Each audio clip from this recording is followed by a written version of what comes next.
যখন একটা বাজি বা শব্দবাজি বা যে কোনো ধরনের বাজি যখন ফাটানো হয় তখন কিন্তু তার থেকে যে শব্দটা তৈরি হয় সেখান থেকে একজন কার্ডিওভাস্কুলার ডিজিজ যার থাকে বা যার লাংসের প্রবলেম থাকে, যার ত্বকে বা স্কিনে বা চোখের যার প্রবলেম থাকে, সবেতেই এটা একটা প্রবলেম সৃষ্টি করে আমরা জানি। এবং ছোট ছোট শিশুদের ক্ষেত্রে, ইভেন পেট যাদের বাড়িতে আছে বা রাস্তার আমরা দেখেছি যে সমস্ত গুলো আছে, কুকুর বা বেড়াল, সবের ক্ষেত্রেই কিন্তু এগুলো একটা প্রবলেম সৃষ্টি করে। সুতরাং এমন কিছু আমরা ব্যবহার করব না যেটা কারোর পক্ষে সেটা অসুবিধার সৃষ্টি হয়।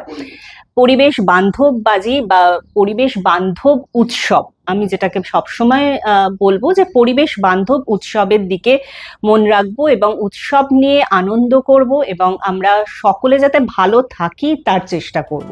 ফলো করুন সংবাদ প্রতিদিন ডিজিটাল।